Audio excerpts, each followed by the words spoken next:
네, 주식시장 나무보다는 숲을 보는 전략 세워보는 시간입니다. 지금 이 시간 황금알TV 김성남 대표님 모셨습니다. 어서 오세요. 네, 안녕하세요. 반갑습니다. 네. 자, 5월장 벌써 이제 중후반대를 지나가고 있습니다. 우리 대표님께서 좀 예측해 주신 대로 5월장은 등락이 좀 있지만 테마적인 순환매 장세가 연출이 되고 있고, 그런데 이제 수급이 조금 유동성이 적다 보니까 그 테마 자체는 그렇게 강하지는 않은 시장인 것 같아요. 그런데 이제 최근 4거래일 동안 코스피가 반등에 나서주고 있고, 와, 반도체 투톱 삼성전자가 갭상승 출발하는 거 진짜 오랜만에 보는 것 그렇습니다. 같네요. 네. 일단 5월 장세가 거의 끝나가는데 앞으로의 장은 어떻게 대비해야 될지, 앞으로 주도주가 이제 2차 전지에서 반도체로 옮겨가는 건지 이런 부분들 체크해 주시죠. 최근에 반도체 얘기가 참 많이 네. 나왔어요. 뭐 DDR5도 이제 확대되고 또 우리가 AI 산업은 계속해서 커질 수밖에 없을 거야. 뭐 이제 그런 부분들도 있다 보니까 아무래도 이제 반도체에 대한 부각들, 뭐 삼성전자에서 감산 소식 이런 부분들이 앞으로 재고도 계속 줄어들 거고, 그다음에 미국에서도 PC 수요가 이제 다시 터닝을 할 수 있는 시점에 왔다라는 리포트도 엊그저께 좀 이렇게 나왔던 것 같거든요. 그래서 그런 부분들이 모두 맞물려 떨어지지 않았나라는 그런 생각도 일단은 듭니다. 자, 거기에다가 또 한 가지 중요한 게 우리가 또 이 외국인들의 매수세예요. 근데 사실 어제도 네. 그렇고 오늘도 그렇고요. 지금 외국인들이 매수하는 종목, 집중적으로 매수하는 게 삼성전자랑 SK하이닉스입니다. 한 2주 네. 전부터 계속 매집하더라고요. 맞습니다. 그러니까 그런 어떤 그 나비 효과의 나비짓, 첫 번째 날갯짓 같은 네. 그런 이제 부분들이 하게 나오면서 신호가 있기 마련이거든요. 그런 부분들이 지금의 부분들에서 상승세로 만들어지고 올라가고 있는 게 아닌가 하는 생각이 좀 들어요. 그래서 우리가 지금 제가 지난주 그리고 지지난주부터 계속해서 말씀드렸던 것이 미국의 부채 한도 관련된 얘기들이 지금 너무 미국 현지 언론이나 이런 부분에서 너무 막 설레발을 하듯이 너무 막 부각을 시키니까 제가 오랜 시간 동안 20년 넘게 이 바닥에 있어 보니 그렇게 한 것 치고는 난리치고 그걸로 인해서 주가가 급락을 하거나 이런 경우는 별로 없더라. 오히려 너무 부각을 시켜놨기 때문에 어떻게든 막아내야 되는 그런 부분들로 받아들이는 게 더 나을 것 같고요. 사실 상식적으로 생각해보면 미국에서 어찌됐건 간에 극적 타결이 되고 디폴트를 있어 본 적이 없고 이 전 세계 그 어떤 사람도 미국이 디폴트가 일어날 거라는 생각을 하지 않겠죠. 더더군다나 이제 이런 부분들은요, 결국에 이제 정치적 싸움이지 않습니까? 그래서 내년에 이제 또 대선이나 이런 부분들을 또 유리하게 가져가기 위한 부분들에서 아니 이들이 뭐 얼마나 미국에서의 뭐 애국자 이런 생각은 전 별로 마음에 그렇게 이제 생각 들지는 않습니다. 정치인들 생각은 뻔하지 않습니까? 그죠? 어떻게든 내가 정권을 잡아서 내가 권력을 휘둘러서 나라를 좋게 만들 수 있을 거야. 근데 그 전에는 내가 어떻게든 이제 권력은 잡아야 해 하는 이제 이런 부분들이기 때문에 뭔가가 무조건 디폴트는 이겨낼 건데, 근데 요건 좀 저쪽 상대방 공격하고 막 이런 것들 계속해서 그런 부분들로 거의 마지막 막바지에 극적 타결 정도로 가지 않을까. 내지는요, 기한 자체를 연기할 수도 있어요. 그런 부분들로 가기 때문에 디폴트 자체에 대한 걱정을 그렇게 하지는 않아도 된다라는 얘기를 또 지난주도 일단 말씀을 드렸던 거고, 뭐 G7 정상회담 하죠. G7 정상회담 합니다. 모든 게 다 정치적 쇼 정도로 좀 생각하면 좋겠습니다. 미국이 앞서 나가서 야 우리 러시아 어떻게 하자, 또 중국 어떻게 제재하자 이런 얘기들 강력하게 또 할 텐데 생각해 보자고요. 야 이것도 뭔가가 큰 이슈가 될까요?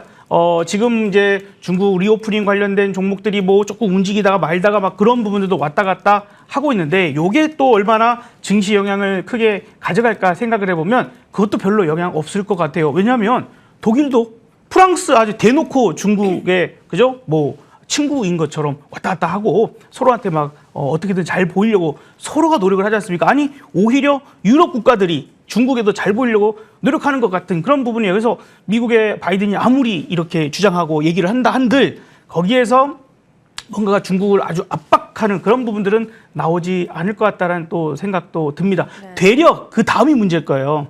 어제도 우리가 초대를 받아서 네. 가시지 않습니까? 제가 초대를 받았는데 가서는 이제 그 한미일 정상회담 하고 막 이럴 때에 우리가 솔직히 뭔가가 앞장서서 그죠? 뭔가가 행동대장처럼 이렇게 중국을 압박하거나 뭐 하는데 우리가 활용되어지는 부분들이 결코 우리한테 아주 좋은 부분은 아닐 거예요. 그죠?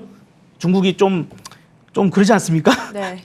보복을 하거나 이런 것들이 좀 보복 진하다 문제가. 보니까 네. 그들이 조금 좀스럽게 행동할 때가 좀 많다 보니까 그런 부분들이 오히려 우리한테 조금 악영향을 미치지 않을까. 너무 강도 있게 가면 안 될 텐데 하는 걱정 정도. 네. 그래서 그 정도 생각해 보면 오늘 주가 움직임에 큰 방향은 없을 텐데 혹시나 이제 주말 지나면서 다음 주 정도에 약간 그런 이슈로 우리 시장 정도에서 흔듦이 나올지도 몰라. 뭐 이런 생각도 좀 듭니다. 참 웃긴 게 어떻게 보면은 미국의 원유를 좀 가장 많이 그 수입하는 국가 중에 하나가 또 중국이에요. 네. 그러니까 자기들끼리는 서로 팔 거 팔고 살 거 사주면서 그렇게 하면서 겉으로는 으르렁 되고 있는 이런 부분들에 괜히 우리만 피해를 보는 사항들일 것 같습니다. 어쨌든 이런 이슈적인 부분들은 그냥 패스 하시는 게 훨씬 더 나을 것 같고 수급적인 부분들 사실 외국인들이 이렇게 매수세를 들어오는 것 같지만 실질적으로는 삼성전자나 SK하이닉스나 이런 쪽에 아주 편중된 그런 매수세가 들어오고 있는 부분들이기 때문에 그 역시도 그렇게 긍정적으로만 볼 수는 없을 거예요. 지금 뭐 삼성전자, 하이닉스 이런 것들을 최근에 아주 잘 잡으셔가지고 수익이 정말 잘 나고 계시다면 뭐 좋겠지만 그렇지 않다고 하면은 아마도 제가 5월 들어오기 전부터 5월 달은 테마주 장세가 순환을 하는 그런 구간이 많이 나온다라고 얘기를 드렸어요. 일단은 로봇이 많이 빠지다가 한번 터닝이 좀 나왔었죠. 또 오늘 약간 쉬어가는 모습이지만 또 그 상태에서 어제 같으면은 또 XR 기기 관련된 XR 테마가 올라가고 또 AI 뭐 챗봇 관련된 종목들이 또 오늘까지도 강세를 나타냅니다. 데이터 센터 관련된 종목들도 나오죠. 사실 올 연초에 여러분들께 육룡이 나르샤라고 별명을 지어서 뭐 로봇, AI, 데이터 센터, XR, 메타버스, 그다음 우주항공 이쪽들의 한번 이슈로 얘기를 드렸었어요.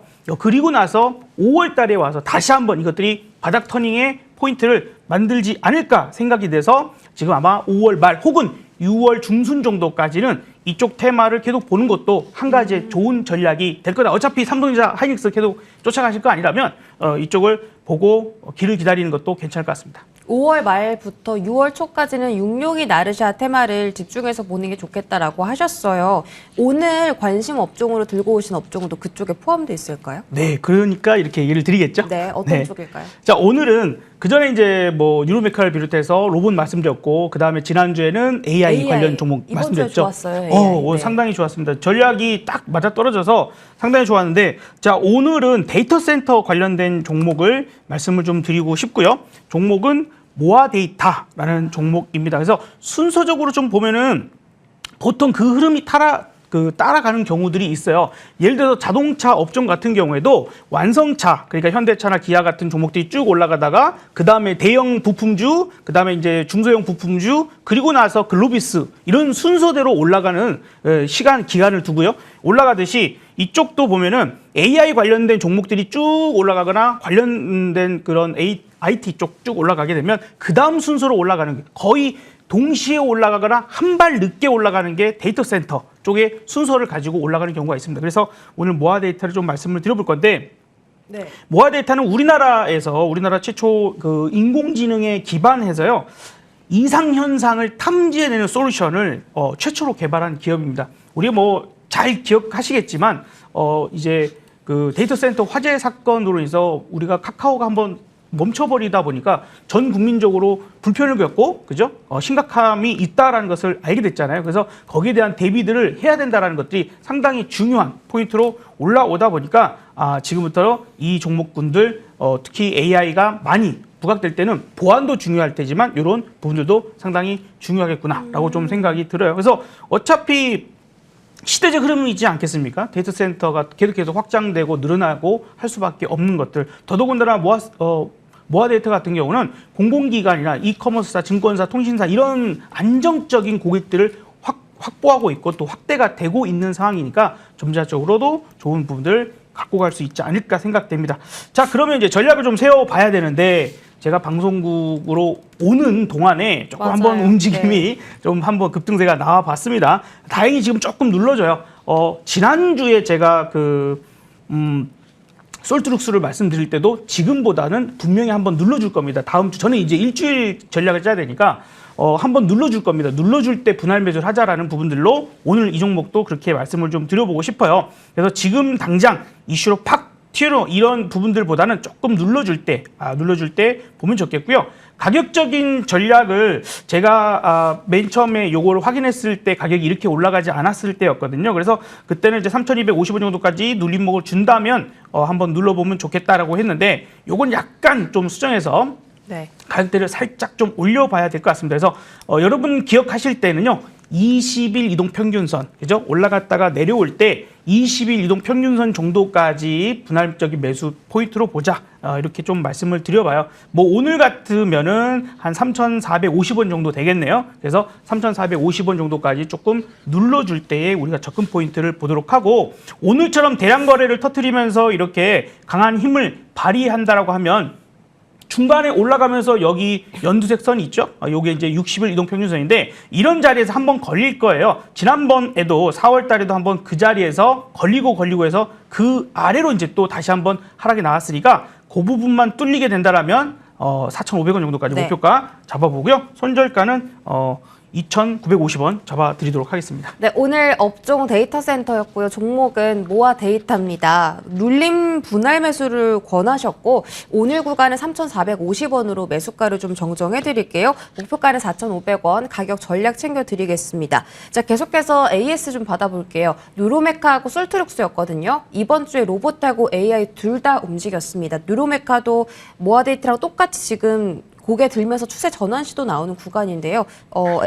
어떻게 좀 대응하면 좋을지 두 종목에 대해서 지금 바로 들어볼게요. 네, 제가 지난주에 이 뉴로메카를 리뷰를 하면서 또 그렇게 네. 말씀드렸을 겁니다. 이거 갖고 있으면 좀 더 갖고 가도 될 거고 없다면 만약에 눌러줄 때 다시 이 매수 포인트도 가능할 건데 우리 항상 중요한 이동 평균선 있잖아요. 60선, 21선. 그 자리에서 또 터닝해서 올라가거든요. 그래서 지금도 분명히 조금 더 갖고 갈 수 있는 포인트 보시고 목표가 42,500원 다시 한번 말씀드리니까 그 정도까지 갖고 가보자라고 말씀드리고요. 네. 솔트룩스 같으면은 제가 지난주 전략을 지금 아마 다음 주에 그 지난주 금요일이니까 다음 주에 아마 솔트룩스가 한번 눌러줄 거다. 그러면 눌러줄 때 매수를 하자 이런 식으로 말씀드렸어요. 그랬는데 월요일부터 눌러주더라고요. 월요일, 화요일 눌러주고 이제 수, 목, 금 이렇게 상승을 하니까 아마도 현재 실질적인 매매에 있어서는 아마 저 수익보다는 훨씬 좋으실 겁니다. 그 전략적인 부분을 잘 하셨으면 마찬가지로 지금보다는 조금 더 갖고 가보는 전략. 단기적으로는 목표가 3만 원, 좀 장기적으로는 3만 5천 원 정도까지 좀 더 갖고 가서 수익을 키워보는 전략을 갖고 가시면 좋겠고요. 아마도 5월, 아마 6월 초중 정도까지는 테마주 장세가 연속적인 상승보다는 이쪽이었다가 그다음 이쪽이었다 그다음 이쪽이었다 이렇게 돌아가면서 순환매적인 움직임이 아직은 더 나올 수 있다라고 좀 보여지고요. 상당히 바닥에서 만들어내는 거래량이나 이런 부분들이 상당히 좋게 잘 만들어지고 있다라고 좀 생각이 됩니다. 그래서 좀 안심하고 좀 잘 공략해 보시는 것도 좋을 것 같습니다. 네, 뉴로메카는 목표가 42,500원까지 올려드렸고요. 솔트룩스도 홀딩 전략입니다. 1차적으로 3만 원, 2차적으로는 3만 5천 원까지 가격적인 전략 챙겨가시면 되겠습니다. 6월까지 순환매 장세가 계속된다고 하는데 저희 다음 주 전략도 김성남 대표와 함께 잘 알아보도록 할게요. 저희 여기까지 이야기 좀 해보도록 하겠습니다. 황금알TV 김성남 대표 여기까지 함께했습니다. 고맙습니다. 네, 감사합니다. 네. 이슈앤뷰 준비한 소식 여기까지입니다. 자, 이번 주 마지막 거래일인데요. 기분 좋게 양대 지수 모두 다 상승하면서 코스닥에서도 외국인 매수 전환 사인이 들어왔습니다. 오늘 장 끝까지 성토하시길 바라겠고요. 행복한 주말 보내기 바라겠습니다. 고맙습니다.